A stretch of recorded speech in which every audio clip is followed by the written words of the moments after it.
कलिसा के मोडेटर विश्वगण, हमारे महासचिव और उपस्थित हमारे जनप्रतिनिधिगण, विधायक विक्सर फुलगाड़ी, विधायक राम सूर्य सिंह मुंडा और उपस्थित पुरोहितगण, भाइयों और बहनों, मैं बता दूं कि मैं इसी मंडली का सदस्य हूं और इस क्षेत्र से मैं कुछ परिचित जरूर हूँ। बचपन हुआ करता था जब मैं अपने माता पिता और दादा दीदी लोगों के साथ में इस क्षेत्र में मछली पकड़ने के लिए और कभी कभी मुचरी साग, मठा साग तोड़ने के लिए आया करता था। हमारे बुजुर्गों के द्वारा से जिस तरह से यहाँ की घटना को बताया गया, उसी को मैं कुछ लिपिबद्ध किया हूँ, जिसको मैं आपके सामने में दर्शाना चाहता हूँ। मसीह प्यारे ख्रिस्त विश्वासियों, फादर गोस्वामी वर्मा देश के लिए जब 4 मिशनरियों को जर्मनी से विदा कर रहे थे, तब उसने धर्मशास्त्र से ये प्रेरक पद स्थल दिए थे, जो आंसू बहाते हुए बोते हैं वो जय जयकार करते हुए लौने पाएंगे। चाहे बोने वाला बीज लेकर रोता हुआ चला जाए, परंतु वह फिर फूल या ले जय जयकार करता हुआ निश्चय लौट आएगा। भजन संहिता 126 पद 5 और 6। वे 4 मिशनरी बर्मा देश, जो वर्तमान में म्यांमार है, तो नहीं जा पाए, क्योंकि वहां से अधिक पके खेत छोटा नागपुर में उनकी प्रतीक्षा कर रही थी। यहाँ के आदिवासियों की दयनीय हालत की झलक कलकत्ता के सड़क गलियों में दिखलाई पड़ी। छोटा नागपुर के आदिवासियों का कलकत्ता में, जो यहाँ से लगभग 400 किलोमीटर दूर है, मजदूरी का काम करना उनकी नाजुक आर्थिक हालात को बयां कर रही थी। आखिर मिशनरियों को मार्गदर्शन मिला और उन मजदूरों के मूल प्रदेश की खोज में कलकत्ता से 25 फरवरी 1845 ईस्वी को निकल पड़े और बांकुड़ा में रहकर हिंदी सीखे। तत्पश्चात वहां से 15 अक्टूबर को निकले और 2 नवंबर 1845 ईस्वी को वे रांची पहुंचे। जर्मन मिशनरियों के लिए यहाँ की आदिवासी भाषा, रीति रिवाज, जलवायु, सुसमाचार के प्रचार में आड़े नहीं आई। जैसा कि आरंभ में प्रेरित कलीसिया घोर संकट, विरोध और कारणों को सहन करती हुई बढ़ती गई, यहाँ की कलीसिया के साथ भी यही हुआ। 5 वर्षों के अथक परिश्रम के बाद जब यहाँ की जमीन पर सुसमाचार जड़ पकड़ा, आदिवासियों का मन तैयार हुआ और उन्होंने बपतिस्मा लिया, तब सताहट भी आरंभ हो गई। प्यारे ख्रिस्त विश्वासियों, हम जिस स्थान पर खड़े हैं, यह हमारे लिए मात्र मिट्टी, कंकड़, पत्थरों, जंगल और कलरव करती नदी, झरना ही नहीं है, अपितु हमारे मसीही विश्वास के लिए संकटकालीन परिस्थिति में शरण देने का एक पवित्र शरण स्थान है। यह वह स्थान है जिसे हम एक धार्मिक आस्था के रूप में इसके महत्व को समझ सकते हैं। यहाँ इस्राएलियों के लाल समुद्र को अद्भुत रीति से पार करने की सदृश घटना घटी थी। इसका जीवंत प्रमाण यहाँ पर स्थापित पत्थरों के 3 वेदी हैं। 2 अभी वर्तमान है, जिसे हमने नया रूप देने का प्रयास किया है। एक वेदी अभी इसी नदी पर नीचे बने लतरातू डैम में समा गया। बात 1857 ईस्वी के जुलाई महीने की है, जिस समय सिपाही विद्रोह के द्वारा भारत की प्रथम स्वतंत्रता संग्राम की शुरुआत हुई। अंग्रेजों के खिलाफ शुरू हुआ यह संग्राम इस क्षेत्र में स्थापित नवजात कलीसिया को भी अपनी चपेट में ले लिया था। 2 नवंबर 1845 ईस्वी में स्थापित छोटा नागपुर की प्रथम कलीसिया जर्मन एवेंजेलिकल लुथेरन कलीसिया के नाम से हुई थी। यह अपने बाल्यावस्था में ही थी कि दुखों और सताहटों का भारी पहाड़ इस पर टूट पड़ा।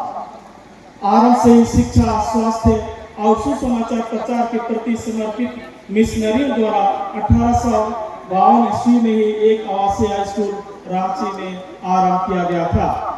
लगभग 120 की संख्या में विद्यार्थी और छात्रावास की देख रेख में रह रहे मसीही लोगों पर संग्राम का असर पड़ा। मिशनरियों को कलकत्ता भागकर शरण लेना पड़ा। यहाँ के मसीही निस्सहाय हो गए। उनके बचने अथवा सुरक्षा का कोई उपाय नहीं रहा। फलतः उन्होंने रांची छोड़कर भाग जाने में अपनी भलाई समझी। संभव था कि यदि वे मसीह विश्वासी होकर जाते तो भागने की नौबत नहीं आती, परंतु उन्होंने ख्रीस्त को अपने उद्धारकर्ता के रूप में व्यक्तिगत रूप से पहचान लिया था। उन्हें संसार की कोई शक्ति मसीह से अलग नहीं कर सकती थी। जैसा पौलुस कहता है, कौन हमको मसीह के प्रेम से अलग करेगा? क्या क्लेश या संकट या उपद्रव या अकाल या महंगाई या जोखिम या तलवार? इस संग्राम के दौरान सरकारी संपत्तियों के तहस नहस के साथ ही साथ मिशनरी बंगलों की तोड़ फोड़ भी हुई। ख्रिस्त की रांची, जिसका संस्कार 24 दिसंबर 1855 को ही हुआ था, में भारी तोड़ फोड़ भी हुई।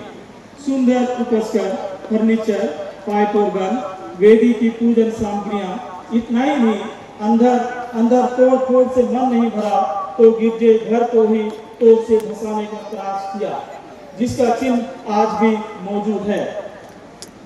यह स्थान रांची के GL चर्च परिसर से लगभग 38 किलोमीटर की दूरी पर है। उन दिनों में इस स्थान तक पहुंचना भयानक बात थी। बीहड़ जंगलों के रास्ते बैरियों से बचते छिपते हुए हमारे पुरखे इसी स्थान पर पहुंचे थे। जिस नदी के बीच हम एकत्रित हैं, इसका उद्गम स्थान नगड़ी है, जिसके इर्द गिर्द भी प्रथम वस्त्र बपतिस्मा पाए हुए लोगों के गांव हैं, जिन्हें हम पिथराकोटा, बलालों, बंध्या और चिताकुनी के नाम से जानते हैं। संभव है इसी तारा नदी के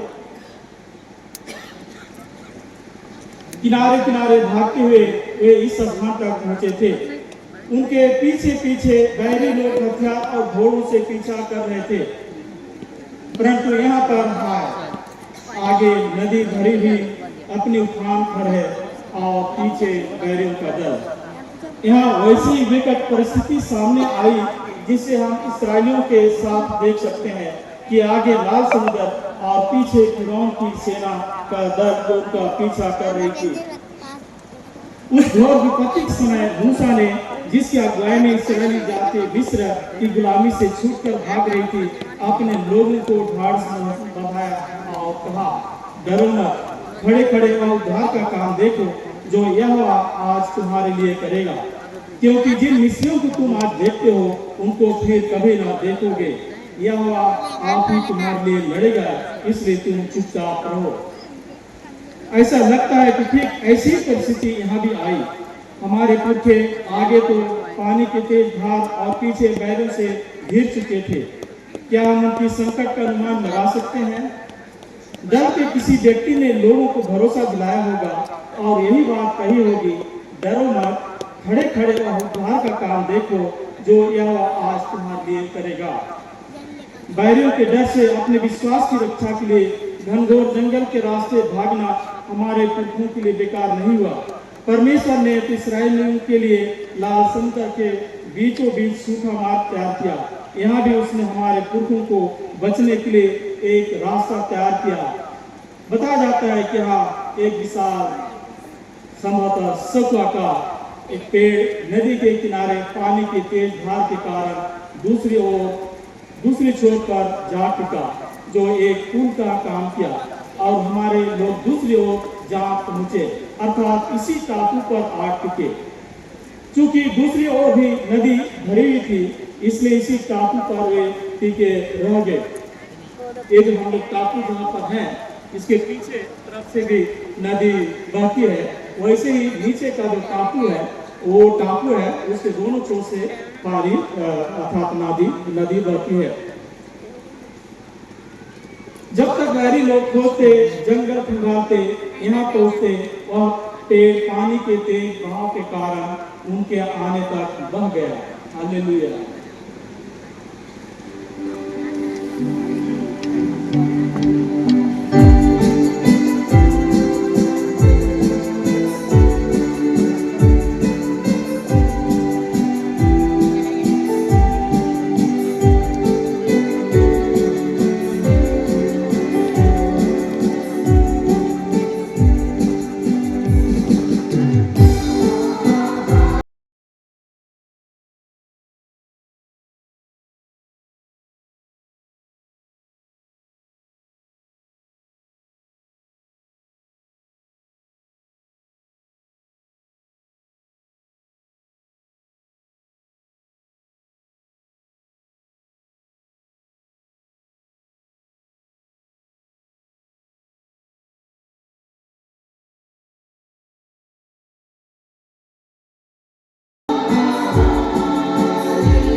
वे क्रिस्तान आगे पार नहीं हुए। फिर बहुत से घरों पकड़ों के हमला करते वापस लौट गए। अब इन 3 टापुओं एक डैम में चला गया में इन्होंने बरसात के दिनों में लगभग 6 सप्ताहों तक जीवन बिताए होंगे। स्वाभाविक है कि कितने बीमार पड़े और कुछ मर भी गए होंगे। खाने के नाम पर बरसात होने के कारण दुबड़ा, कुकड़ी, जंगली कंदमूल, साग और थोड़ी बहुत मछलियां ही नसीब हुई। पर इनसे कितने दिनों तक रह पाते? बताया जाता है कि डुमरगढ़ी गांव के एक बहन पौलिना टोप्पो और नतरातु की बहन हन्ना लकड़ा, जो संभवतः बाद में मसीह हुए, ने लोगों की सुधि ली। नदी तो पार नहीं कर सकती थी, इसलिए लंबे बांस के जरिए कुछ बहुत मड़ुआ, डंडू, सराई लठा इत्यादि पहुंचाया करती थी। हम कह सकते हैं कि परमेश्वर ने उन लोगों को नियुक्त किया था, वरना टापू पर घिरे अजनबी लोगों की चीख चिल्लाहट से उन्हें क्या सरोकार होता।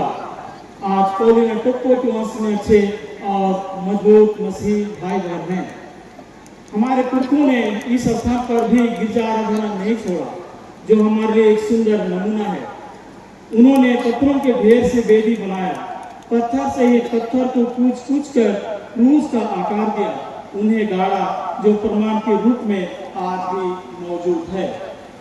हम इसका आज 169वां वर्षगांठ मनाने के लिए यहाँ एकत्रित है और उनके कठिन विश्वास की फर्क में खरे निकलने के लिए हम शुक्रगुजार हैं। उनकी सताहट व्यर्थ नहीं हुई। जलधाराओं के बीच में विश्वास के लिए डटे रहे। हम भजनकार दाऊद के शब्दों में कह सकते हैं, इस कारण हर एक भक्त तुझसे ऐसे समय में प्रार्थना करे जब कि तू मिल सकता है। निश्चय जब जल की बड़ी बाढ़ आए तो अभी उस भक्त के पास ना पहुंचेगी। यह स्थान न केवल इस प्रदेश की मसीह कलीसिया के लिए विशेष है, परंतु ज्ञात स्रोतों से पता चलता है कि सरकारी कागजातों में भी क्रिस्तान डेरा के नाम से अंकित है। इसे इस बात का और भी बल मिलता है कि यहाँ की हृदय को छू लेने वाली घटना एक मौखिक परंपरा नहीं, परंतु एक ऐतिहासिक सच्चाई है। मौखिक क्षेत्र विभाजन का भी यह स्थान एक केंद्र बिंदु है। अभी हम जहाँ बैठे हैं या खड़े हैं, इसके पश्चिम क्षेत्र को बेलकावी कहा जाता है, उत्तर को नागपुर और पूर्वी क्षेत्र को सोनपुर नाम दिया गया है, जो कबीलाई विशेष के आधार पर विभाजित है। इन सारी बातों से हमारा विश्वास और बढ़ जाता है कि कितनी अद्भुत ईश्वरीय योजना इस स्थान पर पूरी हुई कि वह अपने कलीसिया को सुरक्षा प्रदान करे। जब आप इस स्थान पर चल फिर रहे हैं तो हमारे पुरखों के प्रति अपना श्रद्धा प्रकट कीजिए कि उनके पांव इन पत्थरों पर, इन चट्टानों पर कभी पड़े थे, उनके आंसू यहाँ गिरे थे, उनके घुटने यहाँ झुके थे। परमेश्वर के विश्वास और उसके प्रेम पर भरोसा करने का यह स्थान सर्वोत्तम उदाहरण है। जब परिस्थिति शांत हुई तो हमारे विश्वासी माता पिता यहाँ से ऐसे ही नहीं निकले। लौटने के क्रम में जगह जगह जंगल के रास्ते पत्थर गाड़ते गए, जिसमें क्रिस्तान डेरा लिखा हुआ था, जो अब मिट चुके हैं। ऐसा प्रतीत होता है कि एक ही दिन में हड़बड़ी से यहाँ से नहीं निकले थे, यहाँ तक कि छिपने के लिए आना यह दिखाता है कि मसीह विरोधी इतनी दूर तक उनका पीछा किए हुए थे। जब यहाँ से आप नदी के किनारे जाएंगे ऊपर की ओर, तो बहुत सा स्थान पर पत्थर गड़े मिले थे, जिनको मैं यहाँ बैल बकरियों को चलाते समय कई बार देखा था। उस समय उसकी महत्ता इतनी नहीं थी, लेकिन उस पर उन पत्थरों पर लिखा हुआ था क्रिस्तान डेरा। लेकिन आज के दिन तक उनको तोड़ दिया गया है, जो प्रमाण के रूप में हमारे बीच में नहीं है। आइए अपने पुरखों के विश्वास के आलोक में, जिसे यह स्थान मजबूती प्रदान किया, हम अपने विश्वास का मूल्यांकन करें। हमारे लोगों के विश्वास की कठिन परीक्षा यहाँ पर हुई, वे खड़े निकले और उनकी संतानों में से आज हम इस स्थान पर उत्सव मना रहे हैं। उनके विश्वास की कड़वाहट हमारे लिए आज सुखद अनुभूति दे रही है। उनका रोना आज हमें खुशी दे रहा है। कलीसिया की ऐतिहासिक धरोहर है। इस ऐतिहासिक घटना से प्रेरणा लें कि हम अपने विश्वास की रक्षा के लिए, उसमें बने रहने के लिए हम किसी भी दुनियावी शक्तियों के सामने न झुकें और न असंभव और अपने पुरखों के विश्वास के आईने में अपने को देखें कि हम अपने विश्वास में आज कहाँ खड़े हैं। अंत में भजनकार के इस गीत के साथ निर्भयता का आह्वान में कि परमेश्वर हमारा शरण स्थान और बल है, संकट में अति सहज से मिलने वाला सहायक। इस कारण हमको कोई भय नहीं, चाहे पृथ्वी उलट जाए और पहाड़ समुद्र के बीच में डाल दिए जाए, चाहे समुद्र गर्जे और फेन खाए और पहाड़ उसकी बाढ़ से कांप उठे। एक नदी है जिसकी नहरों से परमेश्वर के नगर में अर्थात परम प्रधान के पवित्र निवास स्थान में आनंद होता है। आमीन। अंत में मैं आप सभी से इस समारोह के आयोजन समिति की ओर से यह अपील करना चाहता हूँ कि इस स्थान को एक धार्मिक पर्यटन स्थल के रूप में विकसित करने की योजना है। इसके लिए आपके आर्थिक सहयोग की अपेक्षा है। आज की समारोह के आयोजन में आपका ही योगदान है। लगभग 300 से अधिक स्वयं सेवकों का 2 दिनों का मेहनत, इतना तक कि बिना डर भय के जवान पुरुष महिलाएं रात भर इस स्थान पर कार्यक्रम की सफलता के लिए डटे रहे। इसलिए जब आप अपना दान डालेंगे तो इस बात का भी ध्यान रखें कि यहाँ के लिए आपका दान सिर्फ दान नहीं परंतु ख्रिस्त विश्वास की गवाही देगा। धन्यवाद से।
हेलो।